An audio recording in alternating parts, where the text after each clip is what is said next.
இன்றைக்கி நான் உங்ககிட்ட ஷேர் பண்ணுற விஷயம் என்னென்னு கேட்டிங்கன்னா, ஒரு குரு எப்படி இருக்கணும், ஒரு தன்னை உணர்ந்த குரு எப்படி இருப்பார், ஒரு ஞானமடைந்த குரு எப்படி இருப்பார்னு முதல்ல தெரிஞ்சால் தானே நம்ம அவரை நோக்கி கவர்ந்தெழுத்து போகிறது தொடர்ந்து செய்யலாமா, இல்லை அவரை ஃபாலோ பண்ணலாமா, அவர் சொல்கிறத பயிற்சியோ சில வழிமுறைகளையும் நம்ம தொடர்ந்து பின்பற்றலாமா அப்படின்னு தெரியும். அப்போ அந்த குரு யார், அந்த குரு எப்படி உருவாக்கப்பட்டார், அவரோட தன்மைகள் என்ன. ஒரு ட்ரெஸ்ஸு வாங்கும்போது எத்தனை கடை ஏறி இறங்குறோம், ஒரு ஒரு பிடிச்ச ஒரு உணவுக்கு எவ்வளோ தூரம் ட்ராவல் பண்ணி நம்ம போய் அந்த உணவை உட்கொள்கிறோம். இந்த மாதிரி ஒரு சின்ன சின்ன சந்தோஷங்கள் தர்ற ஒரு விஷயத்துக்கு நம்ம இவ்வளோ மெனக்கெடும்போது, ஒரு வாழ்நாளில் ஒரு தன்னை அணிதலில் காட்டி கொடுக்குற ஒரு மனிதரை வாழ்க்கையில் பெரும் லைஃப் பர்பஸ் என்ன, சோல் பர்பஸ் என்னன்னு சொல்கிற ஒருத்தரை கண்டுபிடிக்கிறதுக்கு நம்ம எந்த முயற்சியும் எடுக்காமல், யாரோ அவர் ஒரு பிரபலமாக்கப்பட்ட மனிதராகவோ இல்லைன்னா எல்லாரும் நிறைய பேர் பின்பற்றுறாங்க நாமளும் பின்பற்றலாம் அப்படிங்கிற மாதிரி நம்ம ஒரு செயல் செய்யும்போது எப்படி நமக்கு நன்மை விளையும், நம்ம எதிர்பார்த்தது எப்படி நடக்கும். இந்த வகையில் நம்ம அடுத்து என்ன பண்ணிடுவோன்னா, கொஞ்ச நாள் இருப்போம், அடுத்து உடனே அவர்கிட்ட நமக்கு பிடிச்ச மாதிரியோ இல்லை அவர் நமக்கு ஒரு ஒரு போர் அடிக்காமல் கொண்டு போகிற குருவாக இருக்காரா, இல்லை அப்படி இப்படின்னு பார்த்துட்டு நம்மளால் முடிஞ்ச சின்ன சின்ன உதவிகள் செய்ய முடிஞ்சிட்டு, சில பண உதவிகள் செஞ்சுட்டு அப்படி நம்ம இருந்து பார்ப்போம். அது தாக்குப்பிடிக்க முடிஞ்சால் இருக்கிறது, இல்லைன்னா அடுத்த குருவை தாண்டிடுறது. அந்த அந்த இடத்துலையே ஒரு people set of people group சேர்ந்துருவாங்க. அதை வாட்ஸ்அப் குரூப்போ அந்த மாதிரி தனியாக பர்சனல் லிங்க் வச்சுக்கிட்டு அங்கே போனால் நல்லாயிருக்கு, இங்கே போனால் நல்லாயிருக்கு, நான் இப்படி உணர்ந்தேன் அப்படி உணர்ந்தேன்னு சொல்லிட்டு அப்படியே அவங்ககிட்ட பிரிஞ்சு அந்த குரூப் அங்கே போயிடும். ஸோ இப்படி பிரிஞ்சு பிரிஞ்சு பிரிஞ்சு போய் இந்த பல காலகட்டங்களில் நம்ம என்ன உணர்ந்து போவோம்னு நினச்சி மனிதர்கள் இப்படி கடந்து போகிறாங்கன்னா, ஏதாவது ஒன்று கிடச்சிடாதா, நமக்கு பிரச்சனை தீந்துடாதா அப்படிங்கிற ஒரு ஆர்வம், அந்த பேரார்வம் காரணமாக வர்ற ஒரு விளைவு தான் இது. அப்போ அந்த குருமார்களே எந்த நிலைக்கு தள்ளப்படுறாங்கன்னா, இன்ஸ்டன்ட் குருவாக தான் இருக்காங்க. இது உங்களுக்கு உடனே உங்களுக்கு தலை மேலே கை வச்ச உடனே உங்களுக்குள்ள குண்டலினி சக்தி அப்படி மேலே பாஞ்சு உங்களுக்குள்ள மாற்றங்கள் அதிரடியாக ஆகி நீங்கள் இந்த எல்லாமே ஸ்பாட்லேயே நடந்துடணும் அப்படின்னு தான் நினைக்கிறோம். இதன் மூலமாக உங்களுக்குள்ள நோய் தீர்ந்துடணும், உங்களுக்குள்ள பிரச்சனைகள்லாம் தீர்ந்துடணும். அதுக்கப்புறம் என்னென்னா, இது கொஞ்சம் தொடர்ந்து ஒரு 2-3 நன்மைகள் நடந்தோடனே இங்கே டிவோட் ஆகிடுவாங்க. விசுவாசமுள்ள ஒரு சீடனாக மாறிடுவாங்க. அந்த குருவுக்கு உயிரே கொடுக்குற மாதிரி என்னன்னாலும் அந்த குரு தான். எது எடுத்தாலும் இதை பார்க்குறவங்க பேசுகிறவங்க எல்லாருக்கிட்டையும் அவரை பற்றி புகழ்ந்து சொல்லி அவர் மாதிரி உண்டா அப்படி இப்படி சொல்லி என்ன பண்ணுறது, கூட்டம் சேர்ந்து விடுகிறது. இது எப்படி ஒரு மனிதனை தன்னை அறிதலுக்கு வழிவகுத்து செல்லும். காசு பணம் வரும், அந்த காசு பணத்தை வச்சு ஒன்றுமே பண்ண முடியலன்னு தானே ஒரு ஞானியத்தை இன்னைக்கு நோக்கி தன்னை அறிந்த ஒரு மனிதனை நோக்கி போகிறோம். அங்கே போய் இதே தப்பை செஞ்சால் நம்ம எப்படி கரையேறி போகிறது. இதை ஏன் யோசிக்கவே இல்லைன்னு தெரியல. அடுத்து பார்த்திங்கன்னா, அந்த குரு சக்தியை கொடுக்குறவரா சக்தியை வாங்குறவரானே தெரியறதில்லை. ஒரு கமெண்ட்டில் ஒரு இதில் பார்த்தேன், ஒரு யூடியூப்பில் 4-5 பிரபலமான ஆசிரமங்க பேரை சொல்லி இதில் எது சிறந்தது, உங்களுக்கு எதாவது தெரிஞ்சால் சொல்லுங்கள் அப்படின்னு. அந்த காணொளி ஆசிரமங்கள்லாம் எப்படி இருக்குது, எந்த மாதிரி மக்களுக்கு இப்போ மக்களை பயன்படுத்துகிறாங்க, இல்லை மக்கள் அந்த ஆசிரமங்களை பயன்படுத்துகிறாங்கன்னு ஒரு காணொளி. அதில் கமெண்ட் எப்படி கேட்குறாங்கன்னா மக்கள், இதில் எந்த ஆசிரமம் பெஸ்ட்டுன்னு நினைக்கிறீங்க, உங்கள் கருத்தை உங்களுக்கு தெரிஞ்சால் சொல்லுங்கள் அப்படின்னு.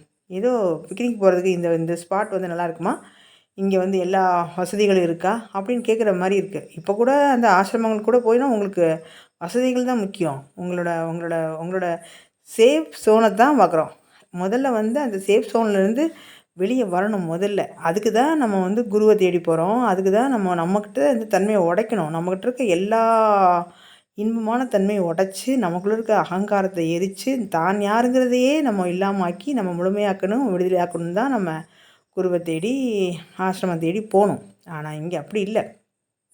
கூட்டமாக வருதா, அவர் பார்த்தோன்னே அங்கே என்ஜாய்மெண்ட்டு இங்கே இப்போ ஆசிரமங்கள் கூட என்ஜாய்மெண்ட்டு தான் ஆச்சு. உணவு கொடுக்கப்படுது, சேம் டைமில் அவங்க உங்களை வந்து பயன்படுத்திக்கவும் செஞ்சுக்கிறாங்க. நீங்கள் அவங்கள பயன்படுத்துறீங்கன்னு நினைக்கிறீங்க, அவங்க உங்களை பயன்படுத்துன்னு நினைக்கிறாங்க.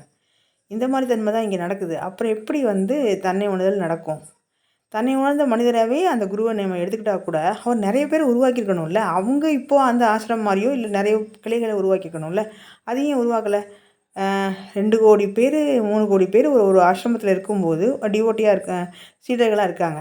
அப்போ அந்த சீடர்கள்லாம் வந்து தன்னை மலர்ந்து தன்னை உணர்ந்து ஞானம் மலர்ந்து போயிருந்தாங்கன்னா அந்த டேட்டா எங்கே? அந்த மாதிரி மனிதர்கள் வந்து ஏன் வந்து அவங்க வந்து விளம்பரப்படுத்தப்படலை? என் ஆசிரமத்தில் இவ்வளவு மனிதர்கள் ஞானம் அடைந்தார்கள் இந்த ஆண்டில்.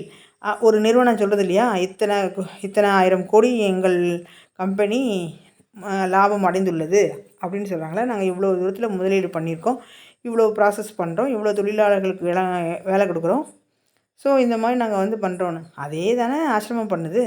அப்போது மக்கள் அதை நோக்கி தானே படையெடுக்கிறாங்க. இங்கே ஏன் எதுக்கெல்லாம் யோசிக்கிறதே இல்லை, என்ன வேணும்னு இல்லை. அப்போது ஒருத்தங்கிட்ட போய் எனக்கு வீடு வேணும், கார் வேணும், பணம் வேணும், வேலை வேணும்னு கேட்டால் இங்கே வந்து எப்படி வந்து அந்த ஆசிரமம் வந்து ஒரு தன்னை உணர்தலை சொல்லித்தரக்கூடிய ஒரு அமைப்பாக இருக்க முடியும்? மக்களோட தேவைகளை பயன்படுத்தி அவங்கள மாற்றிக்கிறாங்க. அவங்க எப்படி இருக்காங்களேன்னு பார்த்து அதுக்கேற்ற மாதிரி மக்கள் மாற்றிக்கிறாங்க. இது எந்த வகையில் வந்து குரு சிஷ்யரோட ஒரு ஆசிரமமாக அதான் இருக்கும்? அடுத்து வந்து பார்த்திங்கன்னா, குருனா என்ன தெரியுமா அப்படின்னு நமக்கு தெரியறதே இல்லை. ஆசிரமம்னா எப்படி இருக்குன்னு தெரில.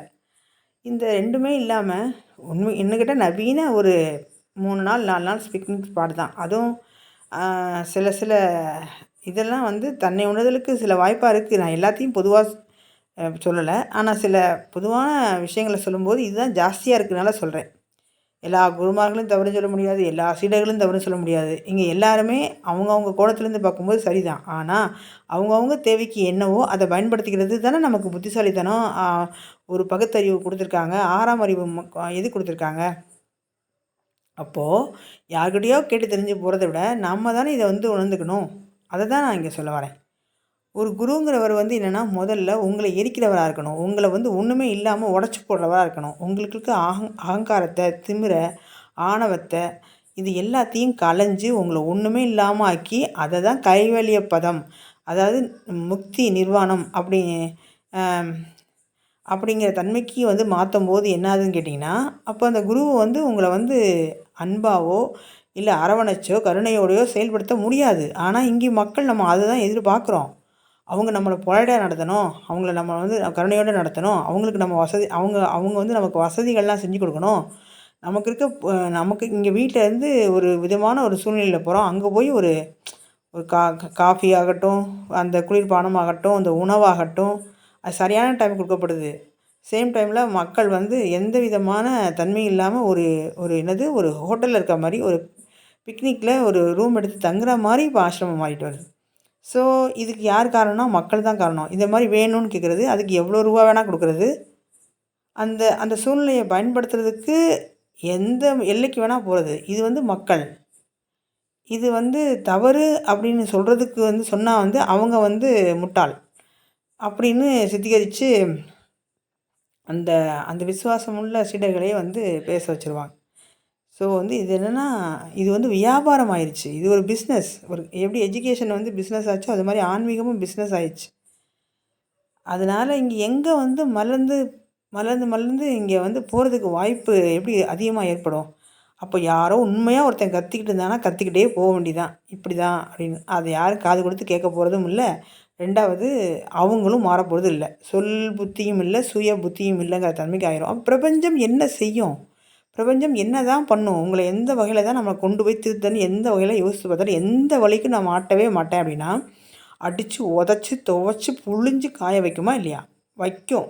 அதுக்கு நம்ம ஆட்படாமல் சரணாகதி, அன்பு, கருணை, நேசம், ஏக்கம் தன்மைக்குள்ளே போனால் நமக்கு அதை கடந்து போகிறதுக்கு வாய்ப்பு இருக்கும். வந்த நோக்கமே அதுதான். நம்ம வந்து இங்கே வந்ததே அதுதான். என்ன பிக்னிக் ஸ்பாட் மாதிரி வந்த ஆசிரமத்தை எடுத்த மாதிரி இங்கே வந்து லாங் டைம் ஒரு 100 வருஷம் இங்கே வந்துட்டு ஒரு 60-70 வருஷம் வாழ்ந்து போகிறது காலத்தில் அந்த ஆசிரமத்தில் வாழ்கிற மாதிரியே இந்த பூமியிலையும் வாழ்ந்த மாதிரி போனால் எப்படி நம்ம தன்னை உணர்ந்து போகிறது? திரும்ப திரும்ப திரும்ப இங்கே பூமிக்கு வந்து சலிச்சு போய் தான் நம்ம கற்றுக்கணுமா? நம்ம தான் மாறணும், நாம் தான் திருந்தணும். நன்றி.